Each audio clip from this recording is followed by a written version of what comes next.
Good evening and welcome to Chicago Tonight. I'm Amanda Vinicki. Brandis Friedman and Paris Schutz have the evening off.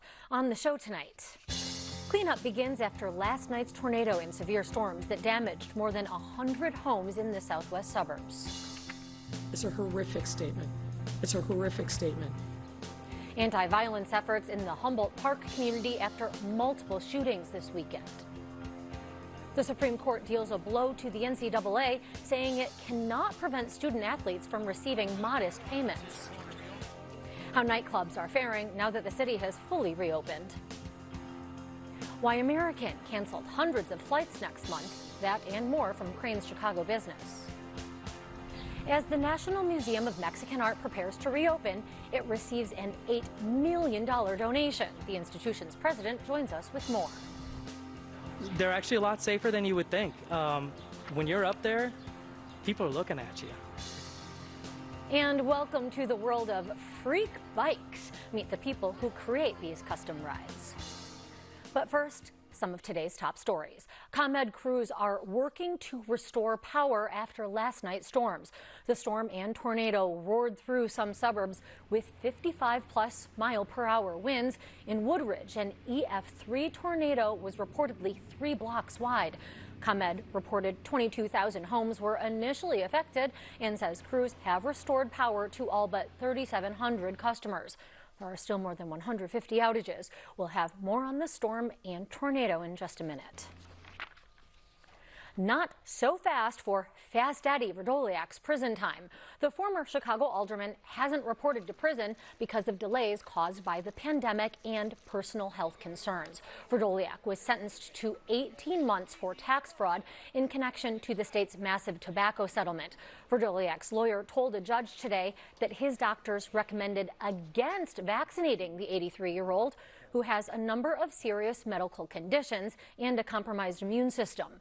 The attorney also reported he chipped bones in his hip last week after a fall. The Bureau of Prisons has not yet assigned him to a specific penitentiary.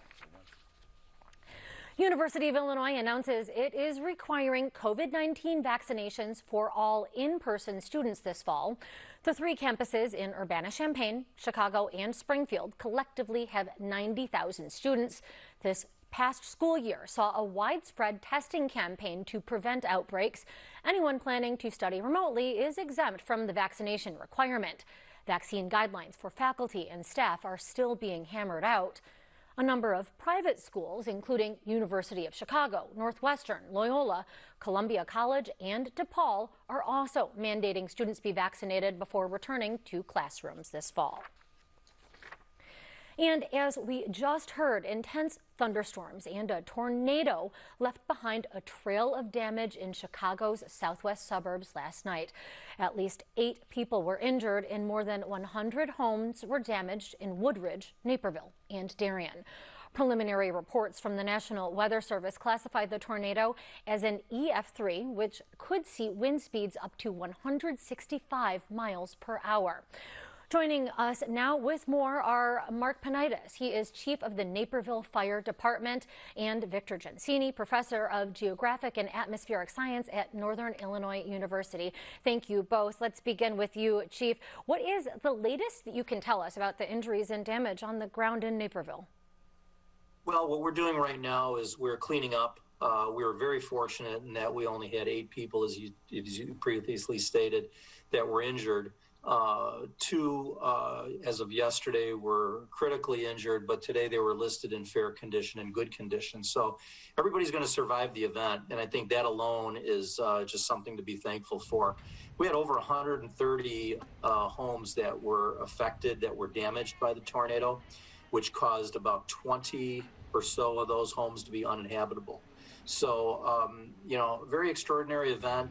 Everybody came together. I think for the most part, the citizenry really adhered to the warnings that occurred, and those really helped people stay safe and take cover when they should have, and until we were able to come out and do our job in searching and rescuing and accounting for people. Mercifully so, particularly given all that happened, because we've heard reports that there may have been actually multiple tornadoes around the region at various speeds. So, Victor Gensini, what do we know at this point?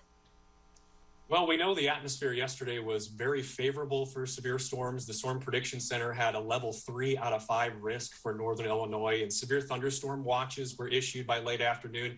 Not a lot of people really expecting strong tornadoes.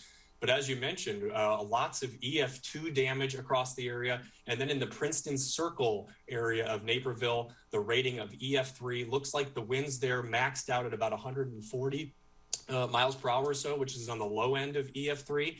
And that will certainly be the most significant tornado in northeastern Illinois since 2015. You have to go back to the Coal City tornado on June 22nd. That year also had Fairdale Rochelle. So quite a sort of drought here, not only in precipitation, but also for severe weather. And then yesterday, right back into it. And so my thoughts are with all of those folks affected in Northeast Illinois and Northwest Indiana yesterday. Yeah, I heard even debris as much as 10,000 feet in the sky, and I looked it up, and that's something like 7 Sears towers of debris up in the air. And yet, as you mentioned, Victor, there wasn't much warning ahead of this tornado. So how did it actually form? Well, this is a difficult situation. It's night, right? It's Father's Day. People are winding down, getting ready for the work week. This is what we call a QLCS, or quasi-linear convective system. It has embedded circulations that are very difficult to forecast for. Thankfully, the National Weather Service in Chicago did an excellent job. They had a warning out well in advance. A lot of people alerted on their cell phones or even tornado sirens. So I think a lot of that really speaks to the lack of significant injuries. And of course, at this point, no fatalities yet, which is great news. Chief Pugnitis, what can you tell us about those warning systems? Because for those individuals who are not night owls, they may have already been in bed when these storms hit. We can't stress enough the importance of the cell phone notifications, especially on a Sunday evening.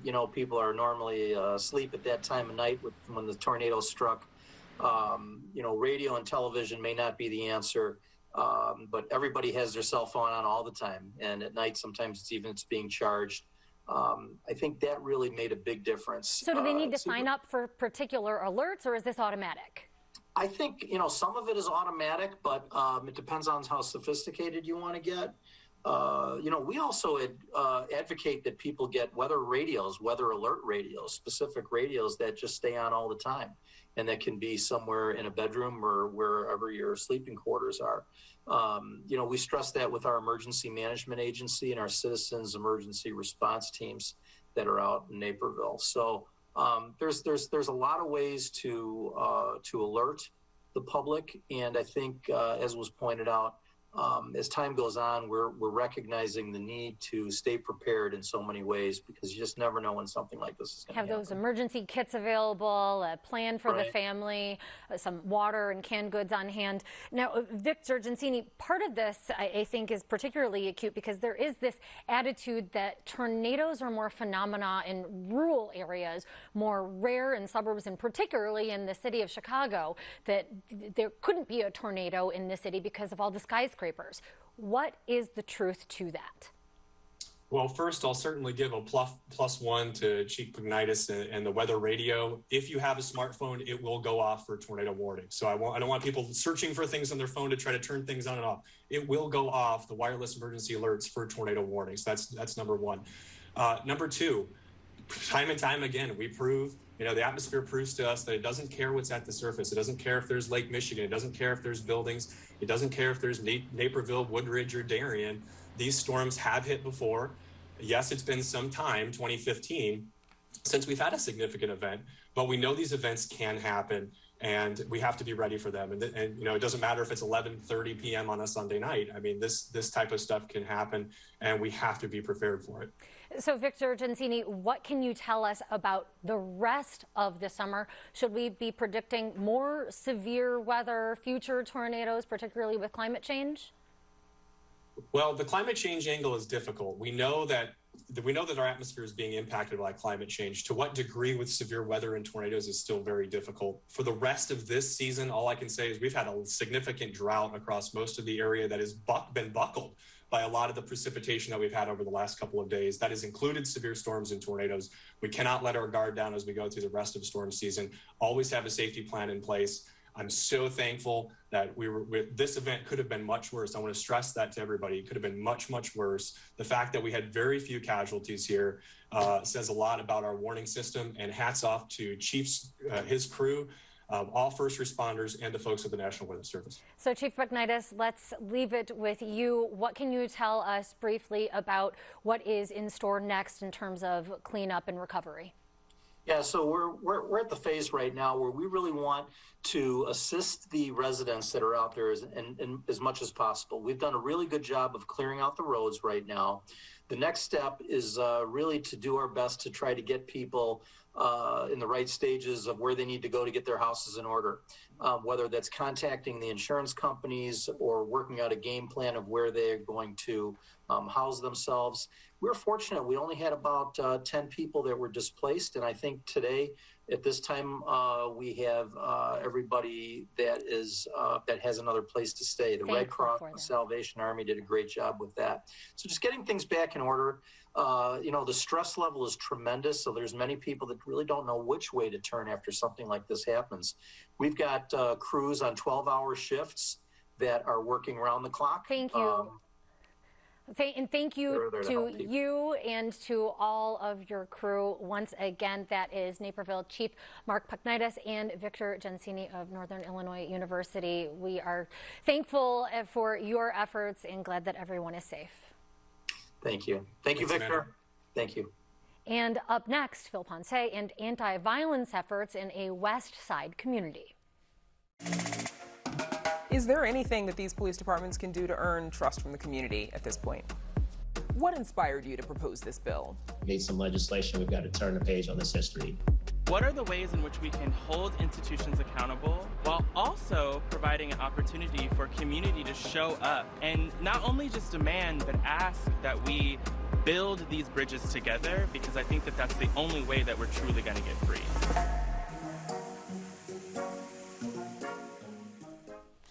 Two people were shot and killed this weekend on the city's west side in Humboldt Park, and another 10 were injured. These shootings happened on a weekend when the community had come together for the annual Puerto Rican People's Day Parade. How are the local anti-violence groups working alongside community members to address and prevent further violence? Joining us now with more is Adam Alonso. He's CEO of the Broader Urban Involvement and Leadership Development, or BUILD. The group does violence prevention work in Humboldt Park and other neighborhoods on the west side. Adam Alonso, thank you for joining us. And first of all, reaction to the shootings in the community. Good evening and thank you. It's horrific. I mean, this is the People's Day Parade is about family and bringing everyone out in a unified event, and so anytime there's a shooting act of violence like that, it's tragedy, and it's horrific for a community to experience that, and for kids as well, right? Living through what that means for their parents or loved ones who pass on as a result of gun violence. Disturbing numbers. Is there a reason for the outbreak this weekend? I think there's so many different reasons why community violence happens. It could be personal. It could be as a result of factions and disagreements in different communities. Just a variety of reasons of why, these sorts of incidents happen. Well, as you may know, Mayor Lightfoot spoke about the shootings this weekend, and here's what she had to say. Cook County has to open up for criminal trials. The Chicago Police Department is doing its part. It's investigating, it's being proactive, it's arresting people and bringing them to justice, but then the cases sit and sit and sit. And we have way too many people out on pretrial release because the courts are effectively closed. What's your reaction to the mayor's statement? Is this issue regarding pretrial release, is that relevant to what happened this weekend? I think there are a variety of reasons why violence happens, and I don't know that you could point to any one single cause. I think it's a collection of a lot of different systems that are failing or that aren't working. And I think, it's difficult to pinpoint into one exact reason why. And, you know, here on the ground, I think we see a variety of different reasons for where violence would erupt in a community. I wouldn't point to that as the only reason or the single cause, though. Some residents have complained that police are shutting down streets in Humboldt Park, causing stress among neighbors. Are you hearing anything about that? Sure. I know there were a lot of different streets that were blocked off, getting ready for the parade. And, you know, people need easy access in and out of off of their blocks, right? And if they wanted to go and pick up family members. So trying to commute around and find open streets to be able to get somewhere relatively close can be difficult and frustrating. What kind of anti-violence efforts are there in place? Sure. Well, we have been working in response to the violence. So we take our crisis team out when situations like this arise. We have our intervention team who are walking the streets and talking to community members, also talking to the guys in the corner and really trying to engage with them, right? What are some of the things you need? How can we offer a different opportunity or different path for you? You know, and we're getting ready for the summer, and we know how important it is to engage community in events. We have summer camps for our young people that they'll be able to come for 7 hours a day, 5 days a week. We're having our groups actually do community walks. You're just walking the streets, talking to neighbors, finding out what's happening. And if there's an opportunity to engage them in a service or offer them something that they might need, we're there to do that as well. Sorry to interrupt. I was wondering what happens when, what is a typical encounter like when somebody from your violence intervention effort encounters somebody who's on the corner? Sure. I think it looks a few different ways. I think first and foremost, it's always about the approach, right? How do I come when I introduce myself or check in with someone who is on the corner? You know, hey, this is who I am. I'm here just checking in, seeing how things are going. How are you doing? And, you know, it's the open sort of conversation that happens, and we see if someone is open to having a conversation or if they're not interested, right? But we might hand them our business card and say, hey, if there's anything you might need, here's my card. Please feel free to reach out anytime, day or night. Well, as you probably know, violence is up citywide. Homicides are up 5%. Shootings are up 18%. Your group doesn't just work in Humboldt Park. It works in other parts of the city. What do you make of this increase? You know, this last year and a half has been difficult for everyone, right? Pandemic, social unrest. I think it's all the things we've heard. But that's just lent itself to a lot more emotional distress. We know that a lot of our young people in communities are struggling with anxiety, with depression, with just feeling the effects of living in these neighborhoods. And so, you know, this past year has really been difficult for our young people and community members. And so it's no surprise that there is an uptick in violence. There's no surprise that people are feeling the way that they are. Last question. Is there something else that the city could be doing that it isn't doing, something that it should be doing more of, for example? I think the opportunity to invest deeply into communities that have been primarily underinvested. So, there are a number of programs across the city. I think really giving to those programs to expand the number of staff that they have, the number of services they can offer within a community. And listen to what the folks who are on the ground doing this work day in and day out, listen to what and learn from them and what are some of the best practices that have been really successful in engaging young people and getting them to turn their lives around. Adam Alonso, thank you so much for your insights. We very much appreciate it. All the best. And up next, the unusual ways some cyclists get around, but first a look at the weather.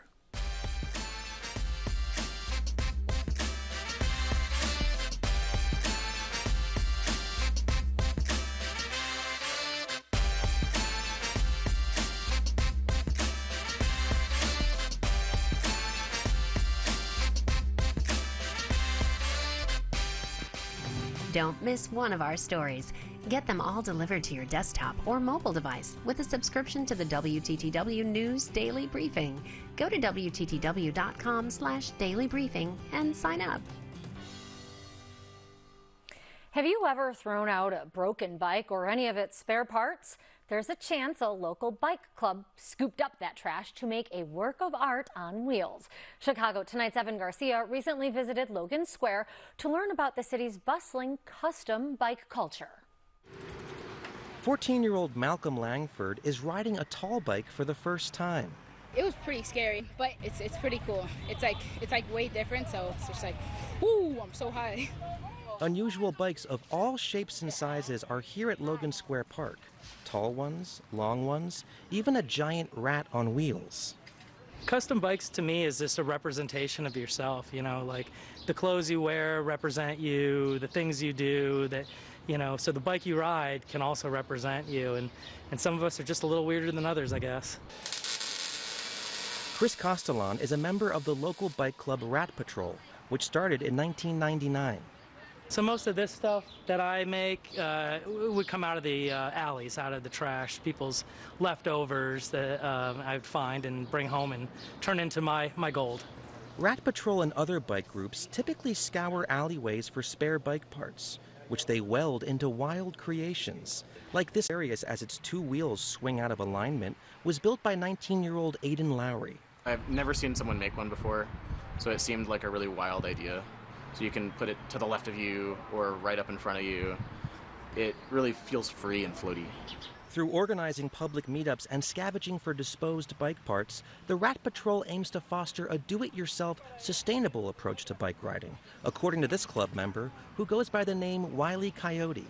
Rat Patrol always wants to see more people do things themselves, how to build their own bikes, how to maintenance their own bikes, and how to, you know, divert bikes from the waste stream.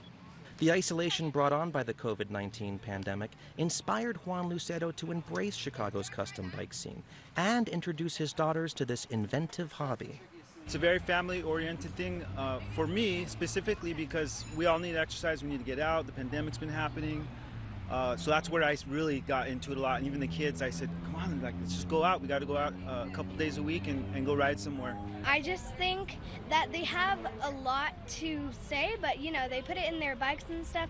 And it's just really cool designs, and it's just something really great that they're doing. I definitely want to do something like that and make a big bike. I think it's really cool how sometimes when me and my dad ride down the street, a bunch of people stare at you, but in a good way. So I want to keep doing that. For Chicago Tonight, I'm Evan Garcia. If Juan Lucero and his daughters look familiar, that's because they're part of the family mariachi band, Cielito Lindo, that our very own Jay Shefsky profiled 5 years ago. You can visit our website to see that story and to learn more about the Rat Patrol Bike Club and their local meetups. I like to eat and party too. Now, still to come on Chicago Tonight, Juul's parent company partners with delivery app DoorDash. That story and more news from Crane's Chicago business. A big blow to the NCAA over student-athlete compensation, and a challenge to the Affordable Care Act is tossed. That and more from the Supreme Court. COVID brought Chicago's nightlife scene to a screeching halt. How businesses are hoping to rebound now that the city is fully reopened. And the head of a National Museum of Mexican Art on an $8 million donation, reopening efforts, and upcoming exhibits. But first, some more of today's top stories.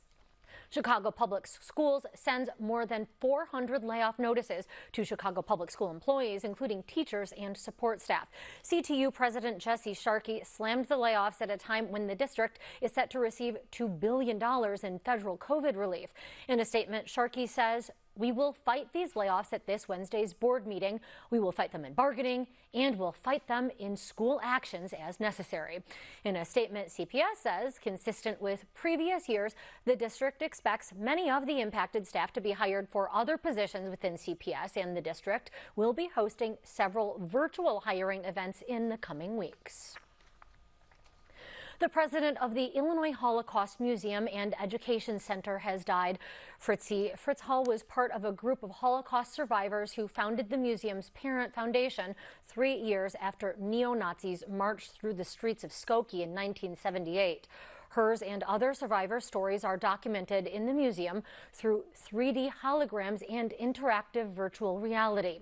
Fritz Hall returned to the Auschwitz-Birkenau concentration camp in 2019 with Cardinal Blaise Cupich to record her story for another program the museum is developing. Fritz Hall was 91.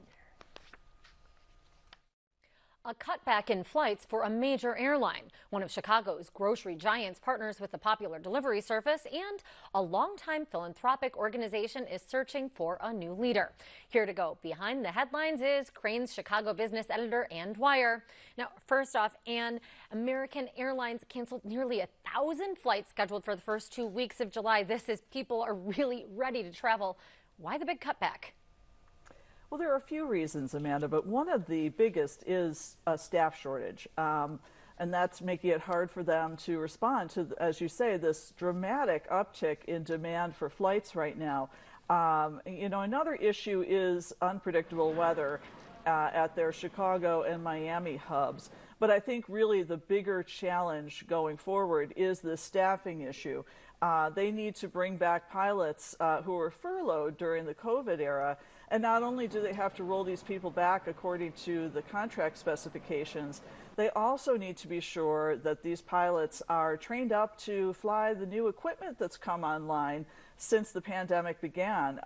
American has changed out a lot of its fleet, and so its pilots need to be trained to fly them, and that's creating a bottleneck. And that's why the airline said today that they're going to trim back their July flight schedule, as you described, by about 950 to 1,000 flights, at least right now. Yes, much as I can't wait to go, frankly, anywhere, I would rather be safe than sorry, especially when it comes to flights. Now, moving on, Juul's parent company is partnering with the delivery service DoorDash. What's behind this deal? Well, it's a really big move for DoorDash, frankly. It's a way for them to expand into the grocery delivery business, which is something that they've wanted to do for a while now, in order to take on the Instacarts and the Amazons and the Walmarts of the world. Now, through this partnership, DoorDash is going to be connecting with a slew of grocery nameplates under the Albertsons label. That's the corporate parent of Juul Osco. Here in Chicago, they're going to be teaming up with, I believe, 86 of the 188 Juul locations in the Chicago area to deliver groceries from those locations. Now, it's a big step that also helps to differentiate DoorDash from their competitors in their traditional restaurant delivery space, Grubhub and Uber Eats. So it just indicates that the competition in the delivery sector is intensifying on all fronts. Even with people heading back to stores, they're still looking for that home delivery service. Well, people have gotten used to it. Well, yeah, convenience is key. And now, the Field Foundation is a major grant-making organization based in Chicago, but it is saying goodbye to its president. Where is she headed, and do we know who's taking over?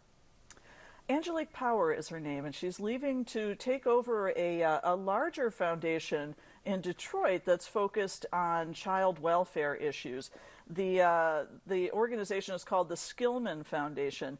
They have a portfolio of about $500 million in assets to work with, compared to the Field Foundation's $70 million.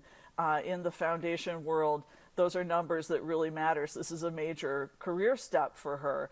Now, as she leaves the Field Foundation, the organization has indicated that they are going to elevate a vice president, a guy named Mark Murray, to take over on an interim basis, but they will be conducting a global search. Well, thank you very much for joining us, and a pleasure as ever. Thank you, Amanda. And now to Phil Ponce and a look at recent decisions handed down by the Supreme Court. Phil? Thanks, Amanda. The Supreme Court ruled unanimously today that the NCAA cannot prevent student athletes from receiving modest payments. It was the latest in a series of headline-grabbing rulings from the court. Just last week, the court's justices also ruled unanimously, a surprise to some progressives, that a Catholic charity in Philadelphia had the right to refuse to foster children to same-sex couples. But it ducked addressing another challenge to the Affordable Care Act. So just what do these recent rulings tell us about the current configuration of the Supreme Court? Joining us now to help us unpack that are Michael Scodro, partner at Mayer Brown and former Illinois Solicitor General who clerked for Justice O'Connor, David Franklin, Associate Professor of Law at DePaul University, Franklin Clerk for Justice Ginsburg. Carolyn Shapiro, Professor of Law at the Illinois Institute of Technology's Chicago-Kent College of Law. She is the founder and director of the school's Institute on the Supreme Court of the United States, and she clerked for Justice Breyer. And Joseph Morris, partner at the law firm Morris & De La Rosa and a former Assistant Attorney General under President Reagan. And thank you all, colleagues, for joining us tonight. Mr. Franklin, may I begin with you? The Supreme Court ruled unanimously against the NCAA over whether modest payments were allowed to go to student athletes. What was the essence of the case? Well, the decision was actually narrow. The court affirmed a lower court decision that had prevented the NCAA from enforcing its limits on education-related benefits for student athletes, things like payments for tutoring or postgraduate scholarships and internships. At the same time, the court didn't address the broader issue of whether all of the NCAA's restrictions on student athletes violate the antitrust laws. And in fact, the court suggested perhaps that the NCAA still has broad discretion to enforce some of those restrictions because there's sort of one market of people who want to watch amateur sports, and there's another market of people who want to watch pro sports, and the NCAA has some discretion in sort of policing that boundary to make sure that line doesn't blur. So the most notable thing for me was that Justice Kavanaugh wrote a separate concurrence basically just lambasting the NCAA for not allowing athletes to be justly compensated. But David, no other justice David, let's take a look at the exact language that Justice Kavanaugh used, because you're right, it was pretty assertive. He went on to say, nowhere else in America can businesses get away with agreeing not to pay their workers a fair market rate on the theory that their product is defined by not paying their workers a fair market rate. And under ordinary principles of antitrust law, it is not evident why college sports should be any different. The NCAA is not above the law. Joe Morris, does that mean at some point there will be a challenge, a broader challenge on the whole notion of pay for athletes, for college athletes? That's an easy one, Phil, and the answer to that is yes. Sometimes invitations come engraved in the mail. This one is an engraved invitation. Clearly, he's inviting people to ask the question, what is the dividing line for purposes of collegiate athletics between compensated professional athletes and amateur athletes, and how do those markets differ? The message today is, as David correctly said, it's a very narrow one. It is that the NCAA and the universities and colleges, to the extent that they are involved in the business of sports, have to understand that they're subject, like everybody else, to the antitrust laws and to the rules that are meant to protect consumers by putting market mechanisms and competition into play. If that's what they're going to do, then they need to play by those rules. If that's what they're not going to do, then they need to do a much cleaner job of making clear what it is they do. Carolyn Shapiro, let's move on to another case that the court took up and decided that 18 states that had challenged the Affordable Care Act, Obamacare, did not have standing to bring the case. What was going on with that one, do you think? Well, that was a case where the plaintiffs, both two individuals and a number of states, complained that the Affordable Care Act caused them some injuries. And the justices said, there are no injuries here. The individuals said, well, there's this mandate, but in fact, there's no penalty attached to the mandate anymore. So they suffer no cognizable injury. And the states said, well, the fact that there's a mandate might mean that some people will enroll in some of our programs. And the court said that likewise is not the kind of injury that allows somebody to come into federal court. Michael, I'm sorry. Sorry to jump in on you when you were just wrapping it up. Let me go to Michael Scodro. Does this mean that the court pretty much has had it with challenges to the Affordable Care Act? Is the Affordable Care Act kind of safe for now from judicial legal challenges? Thanks, Phil. Let me put it this way. I think if I were hoping or counting on the court stepping in and invalidating the Affordable Care Act, I think that I would be fairly pessimistic at this point. As others have noted, this is not only the third time, but with each successive appearance of the Affordable Care Act in the Supreme Court, the court has has upheld it by a wider margin, 5-4, 6-3, now 7-2. And while the issues have changed clearly, and standing is different than the issues, the textual analysis that occurred in the last one and the constitutional challenge in the first, I do think that there is a sense among a number of court watchers that this may indicate that the court is less and less likely to take up yet another challenge, much less find standing under this analysis and then move on to the merits. Joe Morris, another case that grabbed headlines was a case out of Philadelphia where the court ruled that a Catholic child welfare organization, which had been sued by the city of Philadelphia, had the right to decline to facilitate foster care for children to same-sex couples. So what was the essence of that case? That religious liberty really matters. It still matters, and 9 justices, the unanimous court agreed that religious liberty counts, particularly in a factual setting where, in a sense analogous to the ACA case, it was pretty hard to find where someone was being injured. That is to say, there were alternatives. There were other agencies that were available to meet the needs of same-sex couples who want to be foster parents or adoptive parents. Whereas the sacrifice that had to be made here was somebody to be compliant with the city of Philadelphia's rules would have to give up deeply held religious convictions. I think one issue, Phil, that cuts across all these cases is that people who think that there is a need, a justification for packing the court have been sent themselves packing here. This was a 9-0 decision. If you want to overturn this decision by packing the court, you've got to appoint 10 new justices. Similarly, if people think that the Supreme Court of the United States is a super legislature and it needs to be packed in order to adjust the voting in the super legislature, this week we saw the ACA upheld with a vote from Amy Coney Barrett, whom people on Capitol Hill claimed when President Trump nominated her, that she was being sent to the court precisely to overturn the ACA. I think what we see here is a court that is working very hard not to be a political body, but to do its job as judges, to hew to the craft of judgecraft. Michael Scodro, is it too soon to make that determination that the court is searching for a center ground they can all agree on, and no need for concern about a 6-3 conservative majority, if you want to look at it that way? Thanks, Phil. I think what I'd say is there's been talk for some time that it's always very easy to think of the court as a 5-4 now in terms of a 6-3.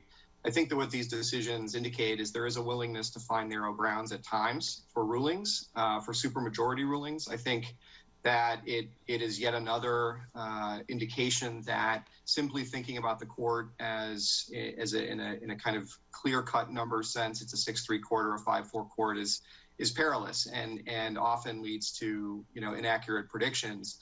I think there's going to be, we have a lot more water to go over the dam. We'll learn a lot more about where these judges stand on a bunch of high-profile issues over the remainder of this term and obviously some of the key cases in next term. But, Phil, if I can just speak to that for very briefly. Yes. I think, as Mike says, looking at the scoreboard, as it were, is the wrong thing to do. The fact is that there's a solid conservative bloc who can change what the court does by changing the mix of issues that the court addresses. They have control over the court's docket and therefore, in a sense, its agenda. And so I think, it's sort of like if you've got a baseball team that's sort of building bigger and bigger ballparks because their ambition is sort of driving them to do that. Well, their home run totals may go down in the short run, but they're hitting the ball further. And so, some of these cases, like the ACA case, was a frivolous case to begin with. The fact that the case made it all the way to the court and attracted 2 justices indicates that I think the conservatives are still feeling their oats here. So it's far too early to say that the conservatives are stalling in their momentum on the Supreme Court. Carolyn Shapiro, we have about 30 seconds left. What do you make of the feeling in some quarters that Justice Breyer, for whom you clerked, should step down now while the Democrats have control of the Senate?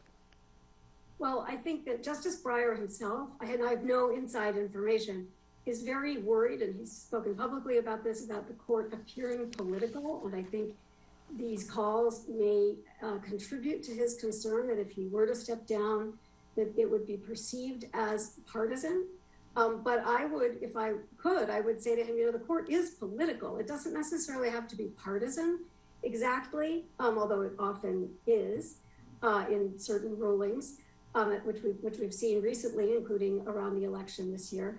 But I don't know that he is distinguishing in his mind between the difference between politics and partisanship. And I hope that he does, and that if he does, he will want somebody who will further his legal legacy beyond his time on the court. And that's all the time we have. And I thank you for your time. I thank you for your insights. And this may be the last time that I personally have the four of you as guests. I want to thank you for everything you've done for the program and done for me. Many thanks. And now, Amanda, back to you. Thanks, Phil. Dance floors are open again in Chicago, well, at least some are, as bars and nightclubs are now able to operate at full capacity. That's of the city's reopening earlier this month. It's welcome news to some nightlife businesses that struggled over the past year, but others have been slower to resume normal operations. Joining us now to discuss how COVID impacted the nightlife business are Renee Romero, managing partner at Beauty Bar Chicago in Westtown, Jake Austin, manager of the Promontory in Hyde Park, and Alex Conrath, general manager of Electric Hotel, a nightclub in River North. Alex, Electric Hotel opened as soon as it could, an appetizer menu to be able to accommodate city guidelines that required food be served. What does being able to fully open mean for business? For starters, thank you for having me on here, Amanda. Being fully open for business, the hours alone were probably one of the biggest hindrance to us overall, especially Chicago being a late night city and us being a late night bar that's open till 4 and 5 o'clock in the morning. So being open fully and allowing people as general admission and not just reservation only, but more importantly, that those late hours, as those hours went up and as the restrictions eased off for the late night, sales and business just continued to improve and follow suit. So we're really, really excited and happy the fact that we can kind of start to get back to business here, say. So we're really looking forward to, finishing up the rest of this summer with an open dance floor, to say the least. Getting back to business, getting back to boogieing. Now, Jake, how have the last few weeks been at the Promontory as restrictions did loosen, the city fully reopened? Because before that, you had to tell staff to tell patrons they couldn't dance, even as presumably you had some great music pumping? It was very difficult, especially last summer when we were outdoors and we had really good DJs. And I mean, telling somebody to sit down when they want to dance is, it's a crazy thing to do. It makes you the villain in Footloose. And you're trying to make people have a good time. I mean, that's what they're here for. It's culture. So these last couple of weeks where we've just kind of had the open dance floor it's been really nice. We didn't go to full capacity just because I don't think our staff is ready for that, but we're actually seeing the same bar revenue we would have if we had twice as many people. That's how excited people are to go out right now. They're just very, very excited, and they're being very generous with gratuities. They're taking care of the staff. So Chicago appreciates being able to go out right now. So the people that are there are really living it up. Renee, let's go to you. Beauty Bar reopened the beginning of June, but can you describe how it did before the pandemic? For example, lower capacity, and what's going on with the dance floor? Yeah, we went at about a fifth of our capacity to start in June. We hadn't been open for 14 months, so we wanted to come in to it, just wanting to have the best experience for the people that were going to join us. We added a bunch of furniture. A nightclub is usually a vacuous space, for lack of a better term, because you're allowing so many people inside. So creating a space that was still, a social feeling, but adding a sense of comfort and, and hominess, made up word, but it was difficult, but, we did it and it feels great inside. So yeah, we're just ready to welcome back people. We're just doing it, I guess, slightly slower than most places right now. That's well, and people that have perhaps spent a lot of time on the couch, maybe they need a place to rest. If they dance a little bit, they're going to need to have somewhere to take a break. So, Alex, now that you can fully reopen, how difficult has it been to find staff? I'd say overall, between now and the last year, whatever that we have been operating with under COVID restrictions, the biggest problem that we're facing right now, especially, is the low, the low income worker, like a security guard or a server. Servers and bartenders, we had a bigger problem when the unemployment was, the benefits themselves were higher. But in terms of security, with unemployment extended till September, I've been having a really hard time putting a team together, given that fact, and finding some people who actually are interested in working. That's probably been one of the biggest challenges I think that we've faced. Is I've been working at the security team to build it, to about 15 people for a year now. I think I'm at 10. I need 3 or 4 more guys. Bad. So. Well, you heard it here. If anybody is looking, Jake, how about you? Right. Is that labor shortage at all affecting your ability to scale up? We have really wonderful staff here. The reason people like coming to Promontory is because of who works here. And we were really fortunate that pretty much every one of them wanted to come back and did come back. But, we still are looking for some people, just because if you don't serve bar for 15 months, it's hard to get back up to speed. This is challenging. So we are looking for people, but we're doing really good getting people back. We're fortunate that people like working here. Now, Renee, what is the general sentiment that you're hearing from patrons? So glad to be back in the space.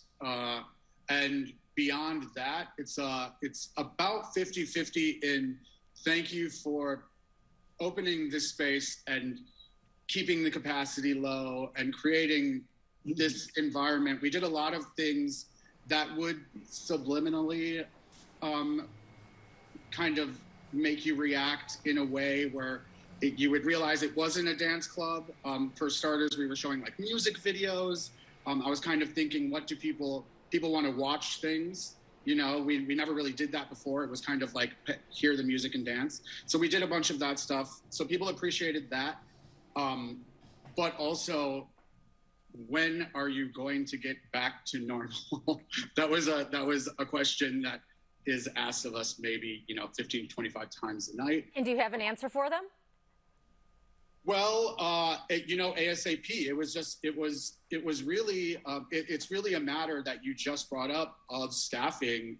We just want everyone to be safe. We've always wanted everyone to be safe. We want our staff to be safe. We want everyone inside to be safe. And if we can't provide that right now, we're not gonna rush anything. Be safe and have some fun. So thank you too much. Thank you so very much. That is for each of you joining us, to Alex Conrath, Renee Romero, and to Jake Austin. We appreciate it. And happy dancing. Thank you, Amanda. Thank you. Up next, guest host Michael Puente with more on a big gift to a popular city museum in a conversation that originally aired on Chicago Tonight, Latino Voices. Stay with us. Don't ever miss Chicago Tonight. Subscribe to our podcast. Get a daily download of our show delivered to your desktop or mobile device. Go to WTTW.com/Chicago Tonight podcast and subscribe. In less than 2 weeks, the National Museum of Mexican Art will reopen its doors after temporarily closing due to COVID-19. When that happens on July 1st, the museum will be kicking off operations with a major financial boost. The museum says it recently received an $8 million donation, the largest single gift in its 39-year history. The money comes from author and philanthropist Mackenzie Scott, the ex-wife of Amazon founder Jeff Bezos and one of the wealthiest people in the world. Joining us to fill us in is the museum's founder and president, Carlos Doletero. Carlos, welcome to Latino Voices. Thank you. Thank you. Well, it's been more than a year since the museum closed in March 2020. What have the past nearly 500 days been like, and how did the museum adapt virtually? We actually had an amazing year, in terms of our programming. In fact, we probably got more press coverage in the last year than any year of our history. We were doing so many program events. We were the only ones in town who were doing live tours with a cameraman and guide at the same time, so one can interact with them. It was not a YouTube thing. It was live, on the internet. We had people from around the world who saw us. So it's a very good year. But of course, it was a very sad year for all of us. So many people passed away. It was a very sad year for all of us. That's right. That's right. Well, let me ask you this. What can attendees expect on July 1st when the museum reopens? Any safety protocols will be in place? We're still discussing them. We really are. I mean, things are changing so fast. I think we'll know more by the time we actually open. We have a staff group that's on this, that's working on this from other departments. And so we're trying to figure out what's the best way to do it. It looks like, right now, it looks like we may have to have people have masks get in, but then once they're in, if we're going to take it off, I'm not sure. To be honest with you, this is also new to all of us. So I'm going to a lot of places to see how everybody else is doing. It's interesting, every place I've gone to requires a mask, and once you're inside, there is no need to have a mask anymore. So we want to be safe and not sorry. Right. Well, let's talk about this $8 million donation. How significant, how badly needed was this gift, and have you already sort of earmarked what you might use the money for? The gift is so surreal. I still have to say, did this really happen? I mean, it's just an amazing, amazing gift. It is so nice because, in a sense, it is a confirmation that we've been doing so many great things throughout the years. And so many people are responsible for that. So many people come to the museum all the time. All the great artists we've worked with. So it really is a great, great, great event for us in terms of that. How we're going to spend the money, our board and staff are talking a variety of ways of how to do it. Everybody has good ideas. I think most of it will wind up in an endowment. But we're still discussing, how we end up doing it. But this is a very good problem to have. A very good problem. Absolutely. Well, Carlos, let me ask you this. What makes the museum so special, and why do you think it was identified as the recipient of such a generous gift? I think one of the things is that we're in a community. That is so important. We are free. That is so important. When I was a kid, all the museums were free. And my parents would take us, the whole family, to see all the museums. Nowadays, the arts can be so expensive to so many people. And I think we are accessible. We're in the community and we're free. I think that's very, very important. And I think we do great work as well. So I think when one combines all these things, it's important. And we are a place that we want everybody to come. Folks from all kind of backgrounds, kids, adults, everybody, seniors. We want everybody to come to the museum to see how beautiful and fantastic our culture is. We want to share it with people from both our community and outside our community. So I think there's a lot of reasons why people like coming to this place. I like working at this place. Well, one of your current exhibits is by Mexican artist, painter Carmen Chami. What can you tell us a little bit about this artist? What can you tell us about her? This is an amazing story. She's a fantastic artist. Came to Chicago like 4 or 5 years ago. Her show was about to open when the COVID hit. So basically, it's been up for, a year and 3 months with no audience, unfortunately. But now it's finally going to be open, and people are going to see a really, really great artist, here in Chicago. And we have so many great artists in Chicago. We really do. And we're very proud that we always have a chance to showcase, the artists in our community. There are just so many good artists. And Carmen is an amazing artist, and people can be so impressed by her. Are there any other specific upcoming exhibits you're looking forward to? Well, a couple of things. Our permanent, collection show, there have been a few changes, and that's very important. And of course, come the fall will be our Day to Death show, which is always a big hit for us. And I think, we are going to make sure that we honor the people who've passed away in COVID. And I really think Day to Death this year will be special, very special for a lot of people, because it's hard to find somebody who doesn't know someone who passed away, either a friend, a family member, a friend's friend or something. But COVID hit all of us.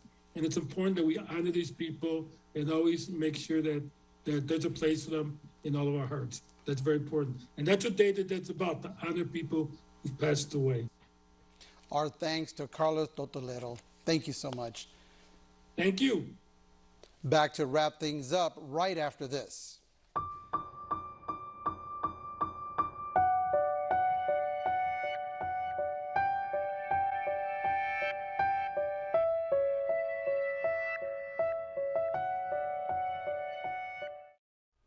And that's our show for this Monday night. Please join us tomorrow night live at 7. City Council members weigh in on the push to rename Lakeshore Drive. And a graphite rubbing pays homage to a prominent art center in Bronzeville. Now, for all of us here at Chicago Tonight, I'm Amanda Vinicky. Thank you for watching. Stay healthy and safe. Good night.